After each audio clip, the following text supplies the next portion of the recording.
Okay, so let's talk about some common scenarios that are going to require a developer when you're doing a Sitefinity project. Obviously, with a CMS and what we've done with Sitefinity, we've tried to make it so we don't require a developer to have to help out as often, but it's still an application, and there's going to be scenarios where that's going to have to happen, especially when you're building the framework for the site at the beginning. Once it's in a production standpoint, there really shouldn't be much developer involvement. Some of those things are master pages or layouts in the case of MVC. If you're overriding existing functionality, so maybe you're doing like a news provider or you want to change the way Sitefinity handles routing. Widget templates, so if you need to actually edit widget templates, that's a pretty common task. Custom widgets, custom configuration. Custom configuration class in Sitefinity is if you need to have some settings for your website or application, and you don't want to put that in the web.config. You want to make those accessible to your editors or maybe other people in the company. They can just quickly change something out. That's what a configuration class is for. Resource class is going to be for localization. And this is actually a really nice feature of Sitefinity I don't see people using very often. But essentially, it allows you to take your labels and your hard-coded text out of your widgets. So maybe you have a widget that's for a Twitter feed. And at the top, it says tweets. And instead of actually having that text, tweets, sitting inside your widget code that a developer would have to update, you can use resource classes to make that so that they can actually edit those. And it also supports multilingual out of the box instead of you having to go back into your code and re-edit that again.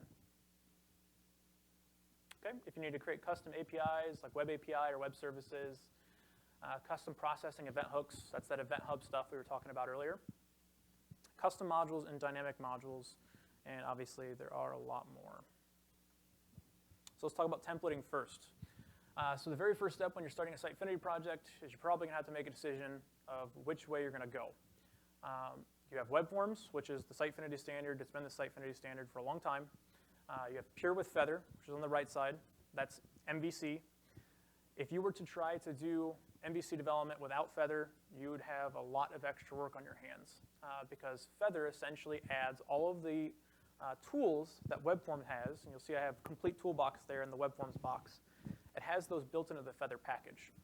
So without that, if you wanted to add on a news widget or a form or an events listing on an MVC page, you'd have to develop all of those widgets custom. Feather fills that gap. It also provides a more conventional way to do designers for your widgets using AngularJS. It's obviously future-friendly because it's using MVC instead of WebForms, and you're going to be able to do faster development with it. There is going to be a little bit of overhead with relearning that. So if your guys are up to speed on web forms, they're building master pages, and they're doing user controls, they're going to have to relearn essentially how to do that from a Feather perspective because it is very different. We've tried to make it really easy by making Feather open source. So if you actually just went into your Google and searched for Sitefinity Feather, we have a GitHub project for Feather out there. It's completely open source. You can download it, load up in your local Visual Studio, and play with it. You can see all the widgets that we've built in that package on your own local machine and actually use those to create your own. Now, as far as why you would want to go one way or the other, obviously, if you have a team that's all up to speed on web forms, like I said, you'd have to train them to actually go the Feather route. But if you've already gone down that path, then I would definitely recommend using Feather. You're all going to save time in the long run because it is going to be faster development.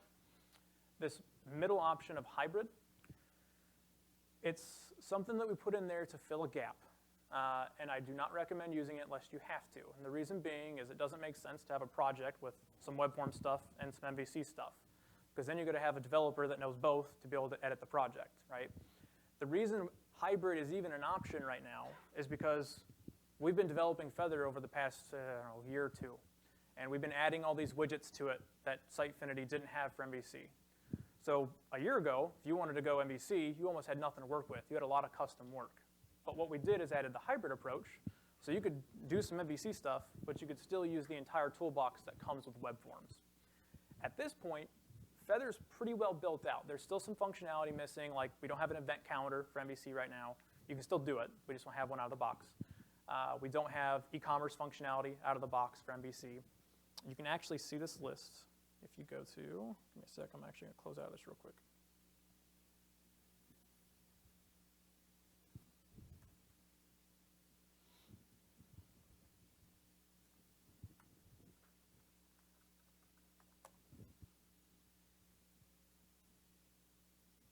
If you go to projectfeather.sitefinity.com and click that project progress link, this is going to essentially show you all of the functionality that we have built in Feather to replicate what we've done in web forms. And this is a really good way for you to determine if you need to be using Feather or web forms in your project, or if you want to go down the hybrid route, you can look at that as well. But as you can see, we've done a pretty good job at hitting most of the marks. I will point out forms got released yesterday with 8.2, so this is actually done. We just haven't updated it yet.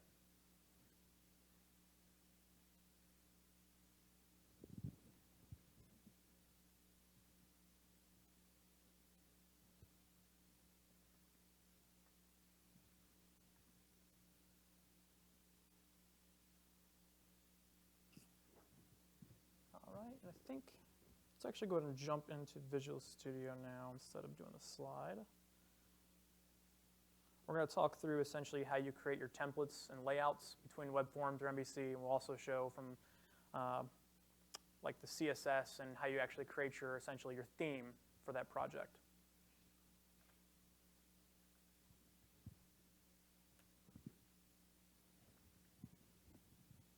I know this is super small. That's why I recommend the technical people coming up front, but I will try to zoom in where necessary. Okay, so let's actually open up this Sitefinity folder here.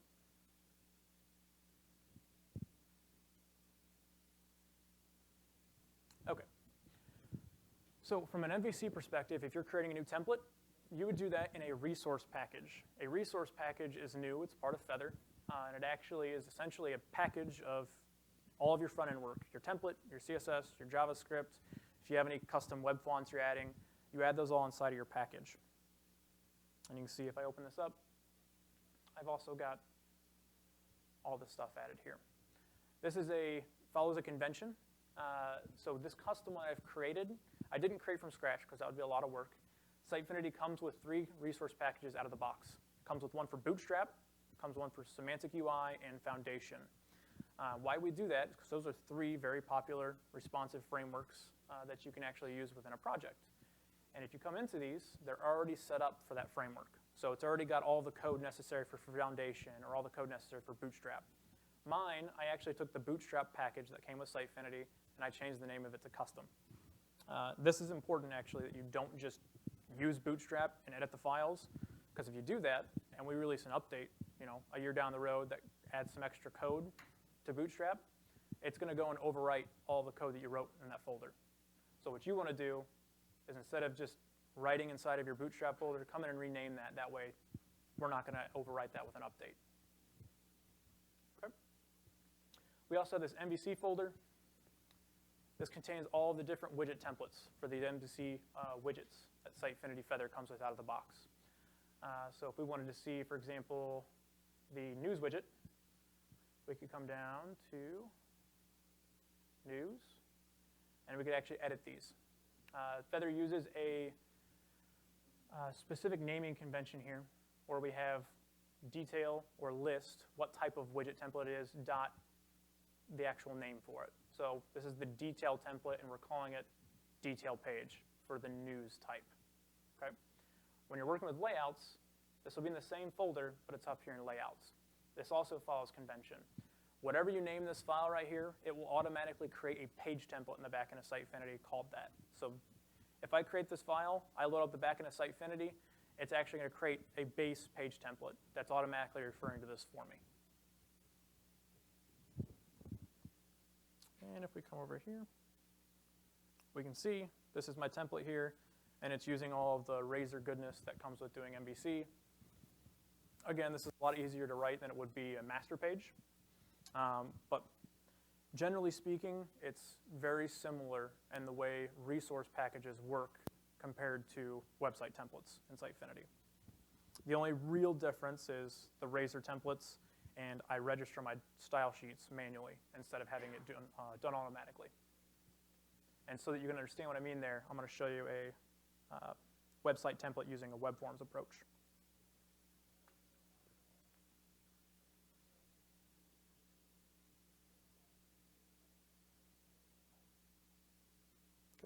And is everyone able to see this okay? All right, so I created a website template called default. Do want to point out real quick, Sitefinity Thunder, it's a Visual Studio extension. This did this for me automatically, so do not create this structure yourself. Use Sitefinity Thunder to do it. It will save you time. But I have a default master page, and you can see, very similar. I have some of my HTML in here. I set up my specific placeholders.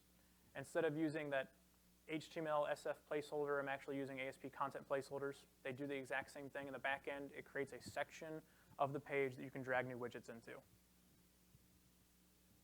Okay. There will be some differences, like with the MVC approach. You no longer have this SF resource links. This allows you to easily include jQuery. Now you have to use a script helper to actually bring those in. Still doable, it's just different.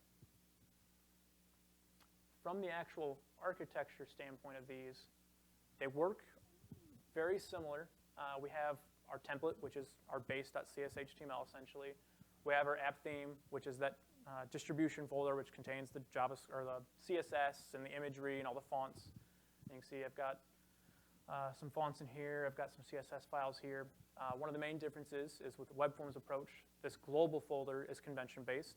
Any CSS file that you add to this global folder automatically gets registered to your web pages. So you don't have to come in and manually add those style sheets to your code. It's going to happen automatically behind the scenes. And then you can control the order of which that happens with the CSS load order file that Sitefinity generates through Thunder. Okay. This also is going to have our JavaScript, same as our resource package would, and our widget templates. Now, the only difference is with web forms, widget templates are part of the back end. You can actually edit those directly there. They're not going to be code files in the actual system here like it is with a resource package. But you can still create your own widget templates and modify them here.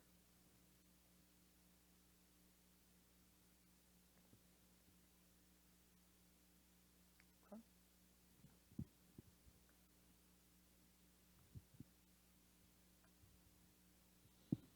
Let me just check my notes here real quick.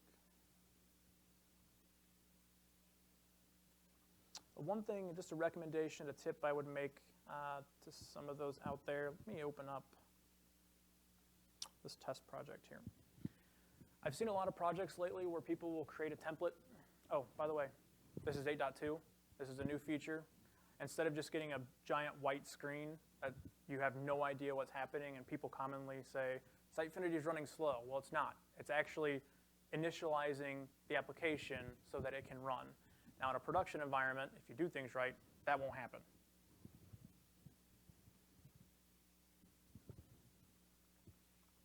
But it is a lot better than having a white screen. That same feature that shows you that app loading message, if you do a Sitefinity upgrade, we're actually going to tell you what happened to the database tables. Previously, if you ran an upgrade, it's just going to go ahead and modify the database, and boom, you're done. You have no idea what happened or if there are any issues. Now we're going to immediately show you a status report of the upgrade and essentially what happened. You'll see the exact SQL queries that were executed against the database. That way, you can get some insight into what Sitefinity actually did. What's that? You know, I actually wondered if it was SignalR, but I don't get to touch the core of the product, so I am not sure what they're using. I would imagine probably, because they would need to be able to communicate between the back end to the front end. That would be the easiest way to do that. Okay, so let's take a look at just this template that I've created real quick. The tip I was going to show you is what a lot of people are doing is they create their layout file or their master page, and they add their CSS, and that's all great. But what happens is sometimes the back end looks broken. Their widgets are really hard to drag into the right placeholders because they just add their CSS and let Sitefinity do its thing. But what you need to do is, what you should do, is add some extra CSS that's going to clean up this back end here. So you can see I've got a nice flush way of having my navigation and my search box all up here at the top. That was not easy to do. I actually had to add some custom CSS. It was easy, but it wasn't straightforward. So if I come into my CSS, and I'll show you. And this is something extra that you can do to help out your clients, or if you are the client, help out your content editors so that they can actually control the site. But I typically recommend having a CSS file or a section of your CSS file dedicated to cleaning up your template. because you need the template to function a little bit differently than what the front end does. And what I've done here is actually controlled that navigation on that search bar, and I'm specifically hooking on to just the back-end editor with that CSS class. And that allows me to control the CSS when somebody's in that drag and drop mode and not hinder my front-end experience at all. If I were to remove that, I just want to get a clear picture here.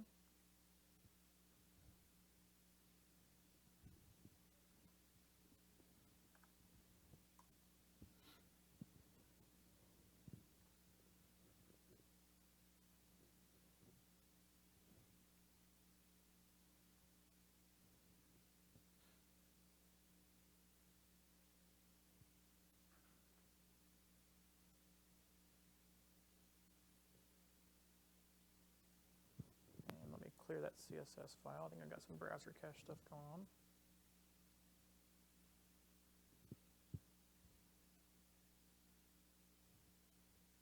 Yeah. That doesn't look as nice as having them flush up next to each other. And from the content editor perspective, it almost looks broken. So definitely recommend putting in your own CSS to clean up the back end as an extra step for the site. Let's go ahead and jump back to our slides here. And we're going to be talking about widgets next. And again, if anybody has questions as we're going specific to a topic, go ahead and bring that up as we go. We will be crunched on time, so I don't want to just leave all the questions to the end. All right, so who's using Sitefinity Thunder? OK, so just about everyone that said they were working with Sitefinity. That's good. Sitefinity Thunder is important. We did just release a new version of it yesterday for 8.2. And I had a question earlier about Visual Studio 2015 support for that. It was supposed to get added in, I think, with 8.2, but it's probably going to be a couple days after is typically how it works. So I will look out for that sometime this week.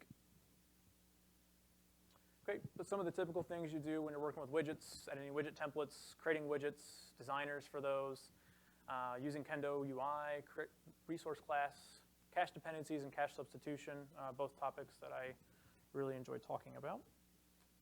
So let's go ahead and jump in to Sitefinity Thunder.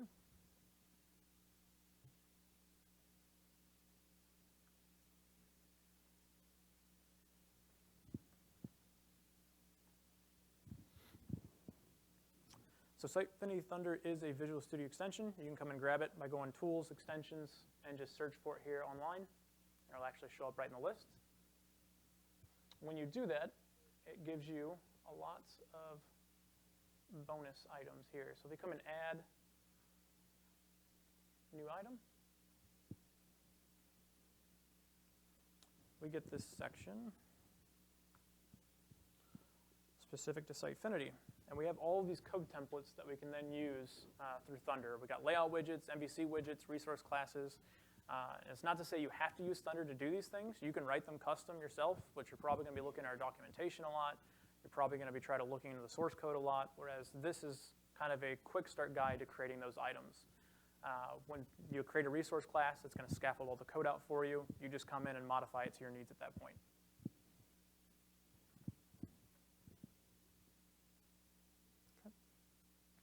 So just to show an example of what that looks like, I actually went ahead and generated a web forms version of a widget. So this is what Feather spit out. This isn't a separate assembly, which for those of you out there doing custom projects, I do definitely recommend doing that. My mouse is running away from me here. I have no idea why they put these podiums at a slant. OK. So it's generated a designer folder with 3 designer files. We have our prototype JavaScript file, our CS with controls, essentially initializing all the controls on the widget, and then the actual ASCX, which is going to be the front end of the designer. The ASCX and CS file right here, that's going to be the front end of the widget, and that's going to be the code behind the widget, where we initialize all the data. This is 5 files for creating a widget with a designer, and just so that you get a clear understanding here. There we go.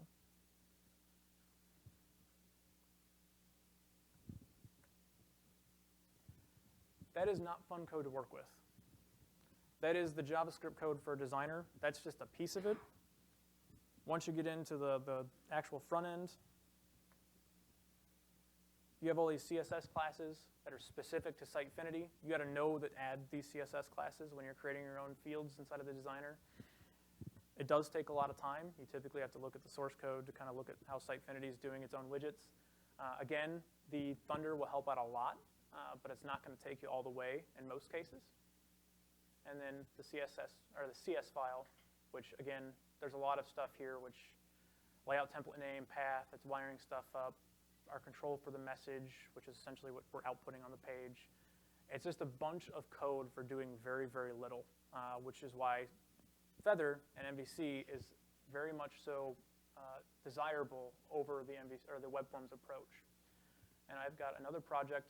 Again, if you did get that link earlier, this project is out here. This is an example of a MVC project living in a separate application.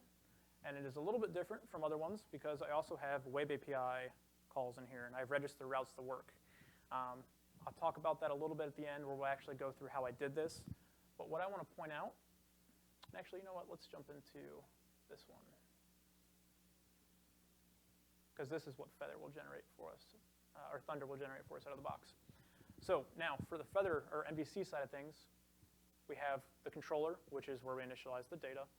We have our model, which essentially shows what kind of data we're initializing. We have a title. We have a subtitle for this control. It's just a page header. Let me zoom in again. We have a views folder, and this does follow convention. So we have page header widget controller. If we come over here, its name is page header widget. We want that to match this folder here.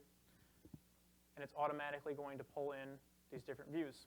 So default, I have that wired up in my controller. If I come down, I'm pulling in that view right there. That's all the connection that's needed to pull that view in. And then for the designers, I don't have to do anything. As long as I have these files in here and it's following this naming convention where I have designer view dot the name of this tab, you can support multi-tab designers. So maybe in the case of like the news widget, you have content, list settings, and single item settings. And you have 3 tabs for managing all the data of that widget. You can do the same thing here. You just actually set up your different names, and it's going to create the tabs for you. And with this, the naming convention is designer view, got the name of it. The second file, that's all it is. It's a JSON file, which essentially lets you control some of the Angular stuff with this specific designer. If you're using like our HTML field or page selector or an image selector inside of your widget, you can add those fields here, and it's going to initialize those so you can use them. And adding those from a designer perspective is very easy. This is my actual designer. This is really controlling just about everything here. I don't even have a JavaScript file which is telling this to send data back and forth between the code behind. Angular is doing it all behind the scenes. I'm just binding it to this input type, and when I save changes, it knows to take care of that for me. As long as I'm binding to properties dot the name of my property, I'm good to go. Do we have anybody that has worked with Angular? Or? Okay, so a few people. Cool.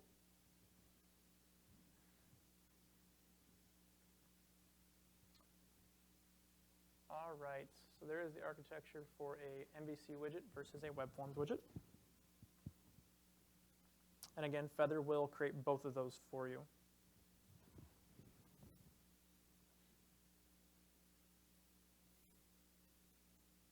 Let's go ahead and talk about the custom resource classes now.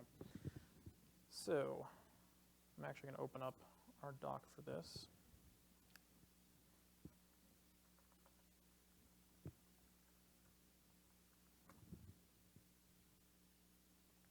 Actually, you know what? We'll just create one.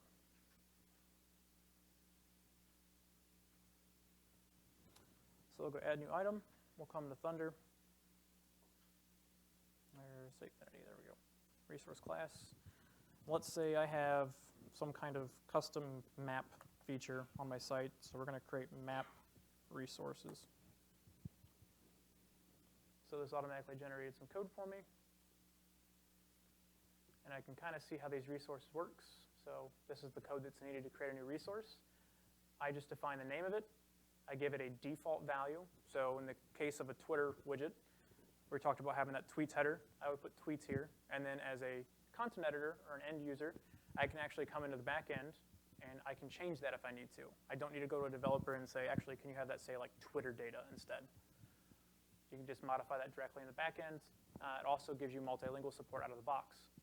So you define the default language here, and then in the back end, for every language that you have turned on, you get a new text box, and you can just enter that translated value in. And these are really easy to actually use within your widgets. I was going to see if we have an example of that here.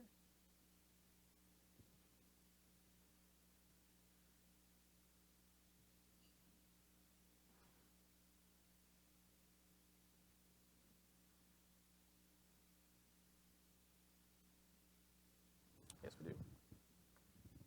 Okay. That's all that's needed to pull from a resource class. You have resources, the name of your resource class, the name of your label. And Sitefinity is going to pull that value in. Switching that out for another language, it's going to happen automatically for you.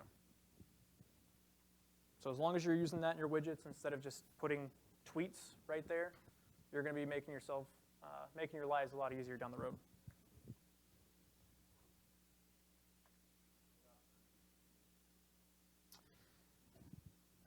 That is a good question. I do not believe we have, actually, you know what? No. You should be able to use that same syntax. Instead of, because that's just inline C# within the widget, you can essentially do that same thing, but just pull from that resource class and that label.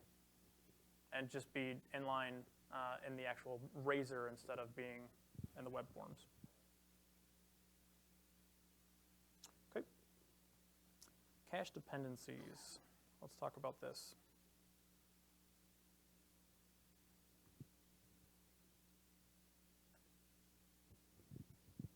I'm actually going to open up an example for this one. This is something I don't see a lot of people actually using. Who is using cache dependencies and their custom widgets? Okay, I didn't think so. Awesome. So what a cache dependency is for, and a lot of people actually see issues with this. Let's use the Twitter example again. Actually, let's not use the Twitter example. Let's use, let's say we created a dynamic module called cars, and we created a custom widget that's listing out those cars. If we create a custom widget, we do not have cache dependencies already turned on. What a cache dependency is it essentially lives inside of a widget, and you're hooking it to a data item or a list of data items or a content type. So a car, a list of cars, or just cars in general, right? And what it says is if this item changes, if a content editor comes in and modifies that car or a car in this list or just any car, we're going to tell this page to clear its cache. And what that's essentially going to do is it's going to ensure that that page always has the most up-to-date data. The news widgets, the events widgets, all the Sitefinity ones that we provide out of the box are already doing that. You can actually look into the source code and see how we're doing the cache dependencies, but this article does a pretty good job at showing you how to do this. You essentially pass in the actual ID or list of IDs. And in this case, I think we're doing pages. So this must be a widget that's listing out pages, and we're putting a bunch of keys in here for that cache dependency. Without this, what you will see is your content editors are going in, changing the cars, and on the front end, hey, it's not changing. Caching is not working. Sitefinity is broken. And what a lot of people do is they just come in and go, okay, well, we'll just go into titles and properties, and we're going to turn caching off for this page. That's not good. If you turn caching off for a page, it's going to hurt your performance, and you're going to essentially hit that CPU every single time that page is being loaded.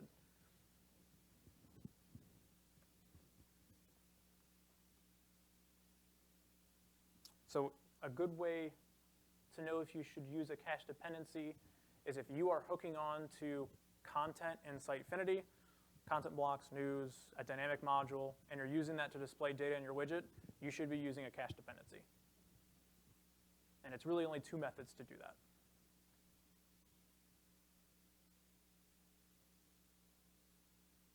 Does that make sense to everybody? Any questions on that? Okay. And that'll become a little clearer why that's also important when I talk about the performance topic later today. So let's talk about cache substitution now, which is on a similar topic. Cache substitution is a little bit different, and it actually does play well with the Twitter feed example we were talking about. And I believe I have some code commented out here. Yes, I do, which I can just show you.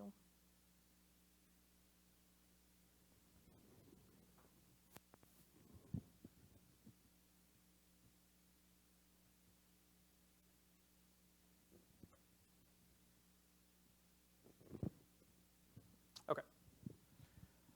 So cache substitution is essentially a way to, again, ensure that you always have the most up-to-date content within a widget. This is a workaround, though. So let's use the Twitter example. That's pulling data from a Twitter feed, right?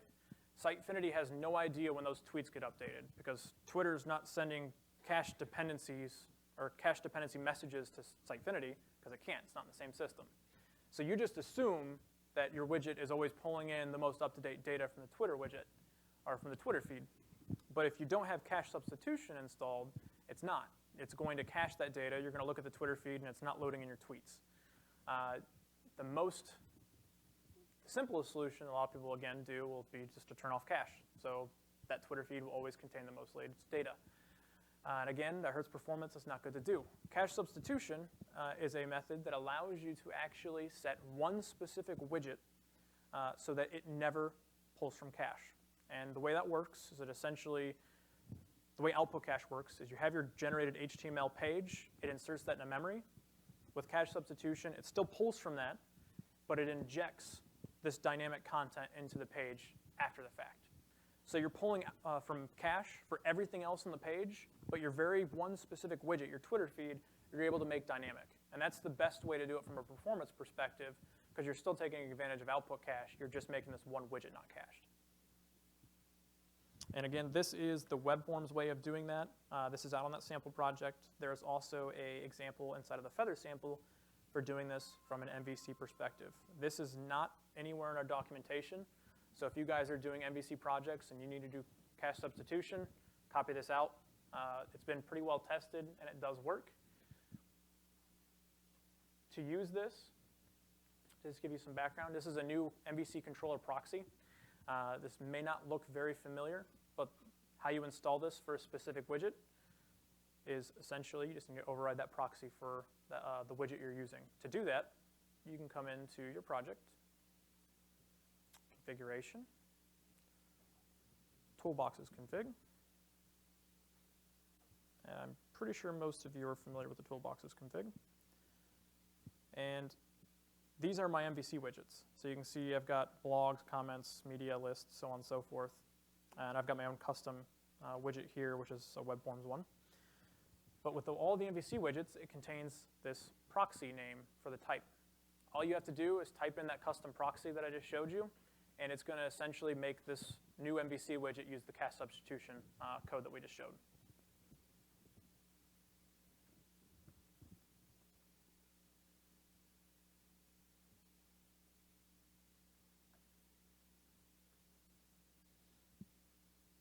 All right, and Kendo UI on your widgets, we kind of showed that earlier just in the integration slide.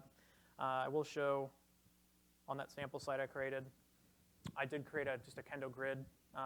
What is really nice about using Kendo in your widgets and taking advantage of that is you can take advantage of the features like just the filtering of the search. So if I come in here and just do specialty search, it pulls that data in automatically. Again, this is actually just using a dynamic module in the background. I am not using a custom widget for this. So I have cache dependencies installed, which is nice. I didn't have to write any of that. All I did was edit the widget template to output it as a table. And I'll actually show you that. Let's see, that would be stores list.table.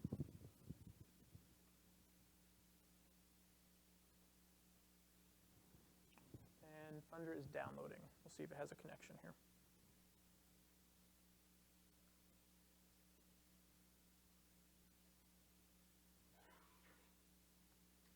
There we go.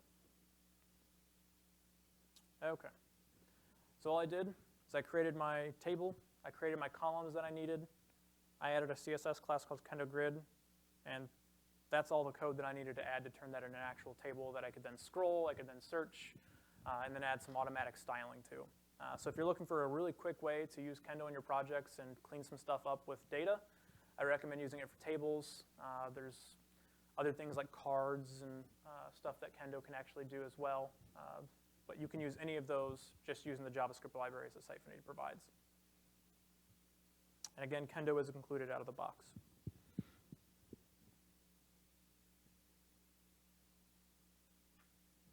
How are we doing on time?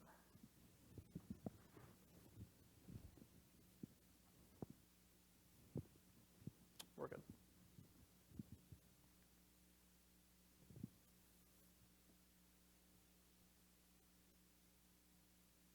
All right, let's go ahead and talk about just decompile. So if you're trying to override existing functionality in Sitefinity, and we'll do that. If you're trying to override existing functionality, the example I use is the page route handler. It makes it difficult because you need to copy out some of the core code that Sitefinity is using, but you need an easy way to get to that. Just decompile is a tool which allows you to actually look into the compiled DLLs of Sitefinity. And I'll actually show you how that works. I'll also talk to you a little bit about accessing internal methods in Sitefinity and how you can do that. So let's jump to just decompile.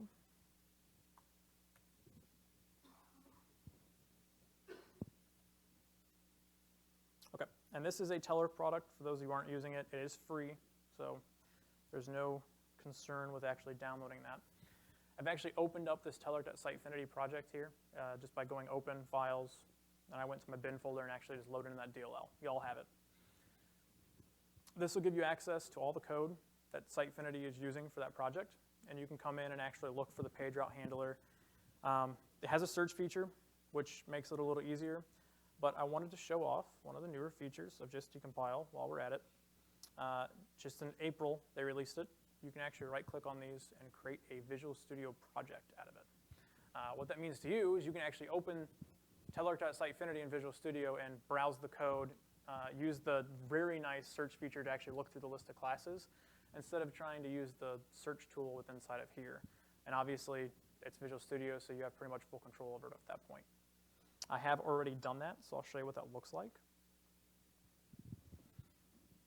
It takes probably 2 minutes to generate the project. You'll get a little progress bar and I'll go through.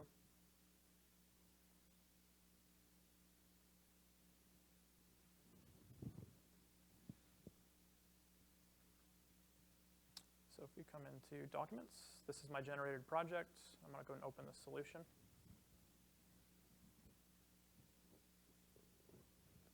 And there's my teller.sitefinity project, which is initializing.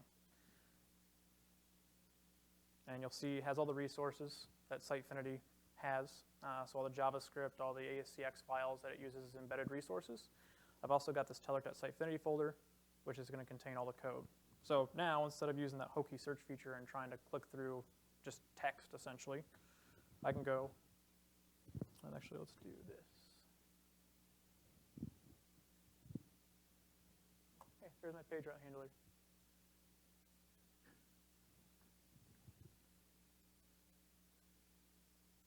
And now I can see all the code that Sitefinity is using for that.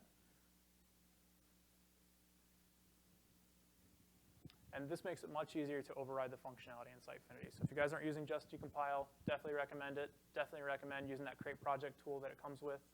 Again, this is a new feature just released in April.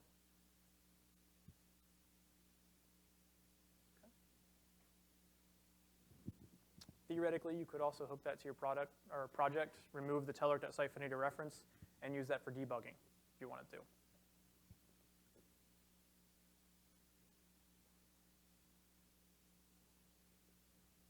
Okay, so let's talk a little bit about accessing internal methods. This isn't always a good thing to do. So a lot of the source code that you'll see in Sitefinity is labeled internal. Not a lot of it, but some of it. The reason for that is either we're not finished with it, and we don't want you to touch it because if we release an update, it's going to break your code, or it's something where we really don't think it's wise to be editing. That being said, I know as a Sitefinity developer, I've been doing this for 7 years, there's scenarios where I really, really wanted to get at those internal methods. If you absolutely need to, and maybe it's just for like an import. It's like a one-off code that you're writing. You don't need it to like uphold your entire production website. Then what you can do is use a tool called Exposed Object. It's out there on NuGet, right here. This actually makes things very easy. Let's actually look at the Codeplex one. Here we go.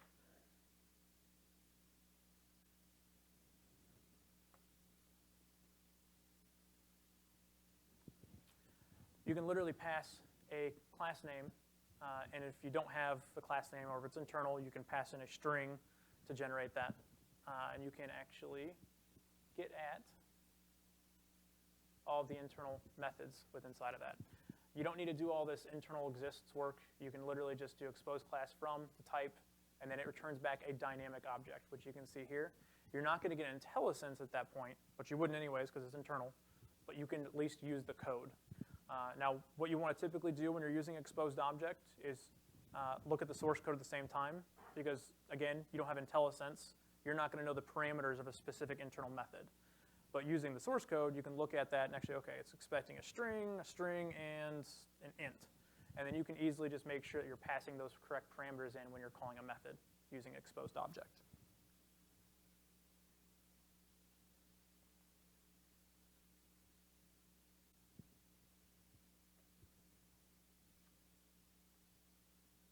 Okay. And as far as overriding a control goes, probably makes sense at this point, just showing some of the things that we've already talked about. But really all you need to do is you've got Sitefinity, you've got your toolbox controls. You can come in and modify the class for a specific control in Sitefinity. So maybe you want to modify the way the forms control works. You can come and put your own type in here. You create your own class called custom forms control and extend the forms control. And the easiest way to do that, again, look at the source code. You got just Decompile. It's a great tool for that.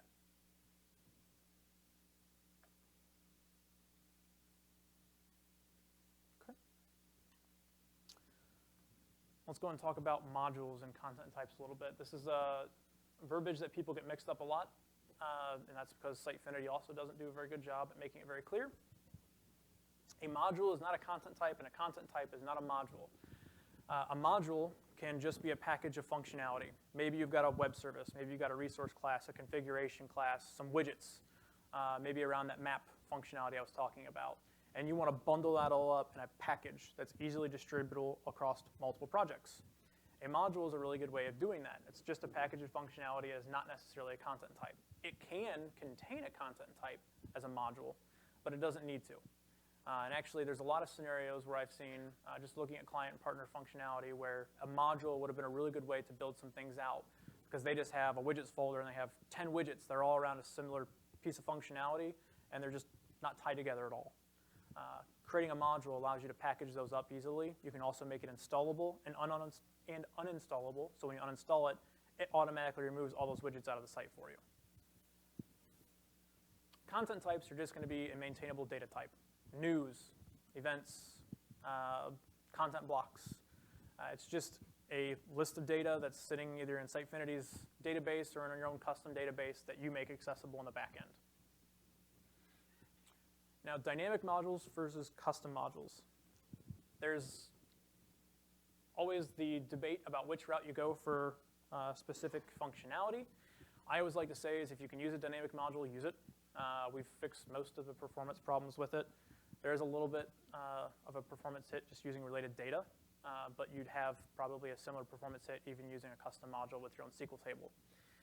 The benefit here between the two is with a dynamic module, it's automatically going to generate all the back-end functionality for you. So that list of data is going to be automatically generated. The widgets, the MVC widget, is automatically going to be generated for you. All you have to do at that point is actually come in and template the way that displays on your pages. With a custom module, you can do that exact same stuff, but you are writing it all custom.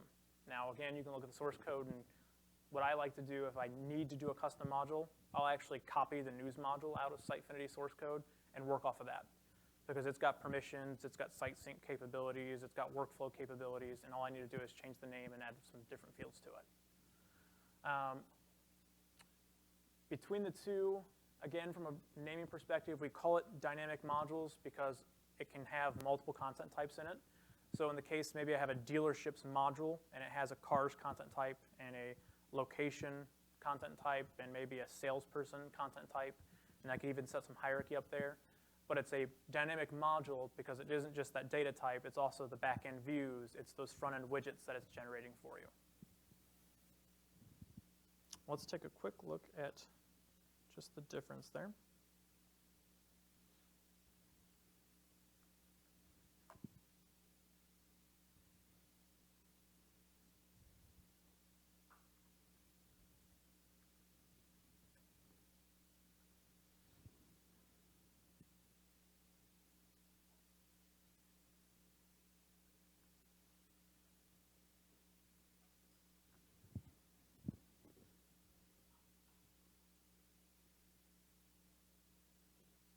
Who's used the module builder before?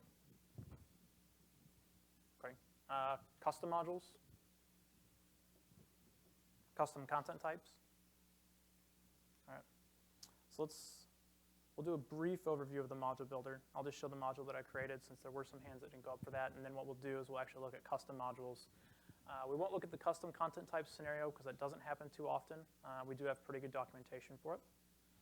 I do want to point out that Sitefinity Thunder does do code generation for custom modules and custom content types. So if you need to do those, it will generate some of the code for you. There's still going to be a lot of manual work if you go custom route. Okay, so it's creating a module. Let's use that dealerships example I was talking about. We're going to do dealerships. We're going to hit continue. So we've created a module now called dealerships, and what we're actually going to do is create our first content type. So maybe the first content type is actually dealership. We'll just do title. We'll do address. We'll continue. We'll do done. We'll leave it at that. Maybe we have a photo. Yeah, we'll do that.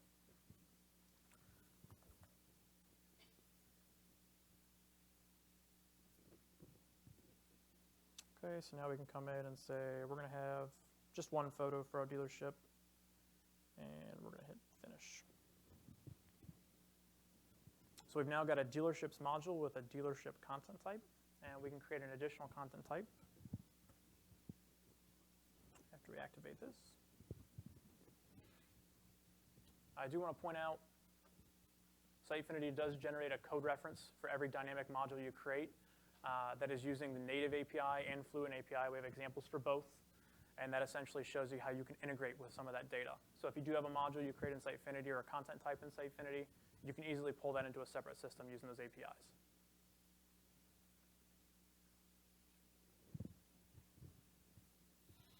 Let's do car. And we don't need to do a parent. We'll just do color.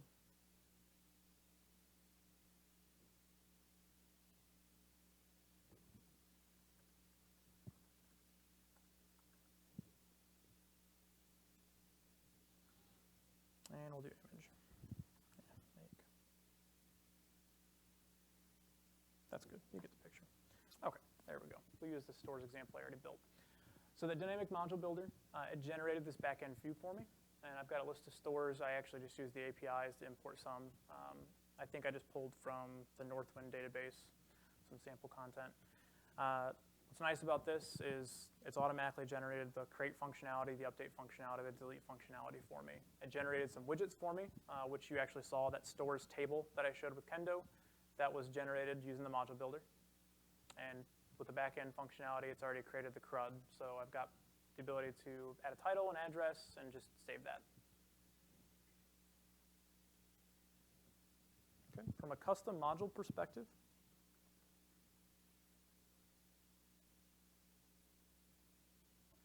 what you can do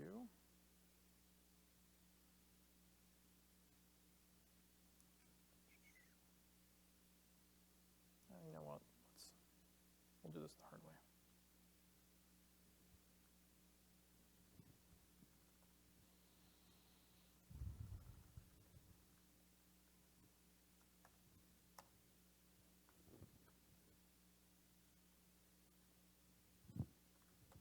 So to create a module, all you need to do is inherit from module base. That's essentially the class that defines a new module in Sitefinity. And this comes with a lot of methods that you can then access. So if I implement the abstract class, I've got a way to wire this up to config, which means when I install this module, it's automatically going to install a config for it as well, and it's going to uninstall it when I uninstall it. I've got a custom install method. So maybe when you're installing this module, you need to create a new page inside of the site and add a widget to it. And that way, no matter where you deploy this module to on any client project, it's automatically going to create the page for you. It's automatically going to create the page and add the widget that you created on that the page as well. So this is essentially where you would kind of do all of your database work, per se. Landing page ID, this is only necessary if you have a backend page for your module. So if you are creating a backend page that essentially has like data for managing that module, good example of that would be the SiteSync module. You go to the SiteSync module in the backend, and you configure it with the connections to all the different Sitefinity environments you're wiring up. That would be an example of a landing page ID. And then this managers, you pass in the list of the different managers. So if you're using the news manager, the events manager, your own custom managers, you just pass those in here. And what it does is when it installs, it makes sure that those managers are initialized before this module is running. Because when you see that system restarting gears message, what's happening behind the scenes is Sitefinity is actually going through and it's initializing all the modules. So it's initializing the news module, it's initializing the events module, SiteSync, the Dropbox module, all of it.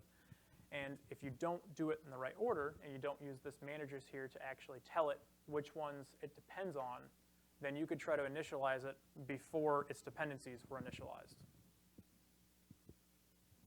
Okay. And there are other methods that you can override here when you're doing a custom module. So you've got your initialize method, which essentially allows you to hook on to when Sitefinity is actually initializing this module, if you want to do some extra custom work there. Installing permissions, maybe you have some custom permissions you need to install into the site. Content views, that would be like if you have a widget for dealership and you need to create a new content view for the detail view of a dealership, because you have a list of dealerships and an individual detail view for the dealership. That's how you would actually install those content views into the back end. And then obviously uninstall and upgrade. The upgrade's really nice from a deployment perspective. If you have a set of functionality that you are going to be deploying to a client, let's say this is,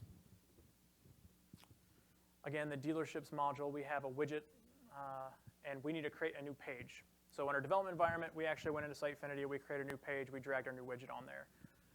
When you actually deploy this updated code without this upgrade method, you're just going to have to go back into that new environment and create that page manually. And then somebody's have to drag that widget over manually. What this upgrade method allows you to do is essentially say, okay, I was previously at, where'd it go? I was previously at this version of the module. I can check what the current version is, and I can run some scripts there. So, for example, if with this module, the new version of it, you need to create a page, and you need to add a widget to that page. You can use this upgrade method to check those versions and create a page in the back end and add the widget automatically, so that you don't have to go into the back end and do that manually. And a continuous deployment scenario using this for a module is very important.